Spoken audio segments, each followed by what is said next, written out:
नमस्कार, आपका जनहित न्यूज पर हार्दिक स्वागत है। भाजपा में अभी कुलदीप बिश्नोई के लिए नहीं बन पाई है अनुकूल परिस्थितियां। जी हां, कांग्रेस के विधायक पद से त्यागपत्र देकर कुलदीप बिश्नोई भाजपा में शामिल हो गए हैं। बताया जा रहा है कि अब वे अपने बेटे भव्य बिश्नोई को भाजपा की टिकट से आदमपुर से विधानसभा का उपचुनाव लड़वाने की तैयारी में जुट गए हैं।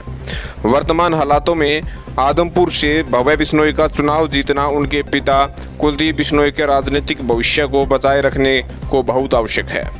किन्हीं हालातों में अगर भव्य बिश्नोई आदमपुर से यह चुनाव हार जाते हैं तो कुलदीप बिश्नोई की भाजपा की राजनीति पर ग्रहण लग सकता है। अब कुलदीप बिश्नोई को वो समर्थक जो भाजपा द्वारा कथित अपमानजनक रूप से गठबंधन तोड़ने से गुस्साए थे, वे अब अपने नेता के भाजपा में जाने से खुश नहीं हैं। अभी कुलदीप गुट के वरिष्ठ समर्थक और कार्यकर्ता चुप्पी साधे हुए हैं। अब तिरंगा घर घर अभियान से भी कुलदीप समर्थकों ने दूरी बनाए रखी है। कुलदीप का कोई भी पुराना समर्थक तिरंगा अभियान में शामिल नहीं हुआ। यह अब भाजपाइयों में चर्चा का विषय बनना शुरू हो गया है। दूसरी ओर आदमपुर से कुलदीप बिश्नोई के मुकाबले में भाजपा की टिकट पर चुनाव लड़ने वाली टिकटॉक गर्ल सोनाली फोगाट कुलदीप बिश्नोई के भाजपा में शामिल होने पर ऐतराज पहले जता चुकी है, परंतु कुलदीप बिश्नोई कांग्रेस छोड़कर भाजपा में शामिल होने के लिए अपने राजनीतिक स्वार्थ की बात नहीं करते, बल्कि आदमपुर के विकास की बात कर अपने समर्थकों को राज्य में हिस्सेदारी दिलवाने का इंप्रेशन दे रहे हैं। पर उनका राजनीतिक हित तो अब सबके सामने आ चुका है कि वे अपने बेटे को विधायक बनवाना चाहते हैं। कहा जा रहा है कि विधायक बनवाने के बाद भव्य बिश्नोई को वे मंत्री भी बनवाएंगे।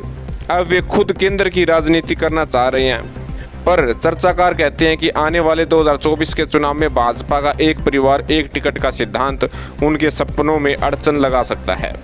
दूसरी ओर कुलदीप बिश्नोई के पार्टी छोड़कर जाने से कांग्रेस चिंतित नजर नहीं आ रही है, क्योंकि हिसार आदमपुर क्षेत्र के लिए कांग्रेस को पूर्व मंत्री संपत सिंह का साथ मिल गया है।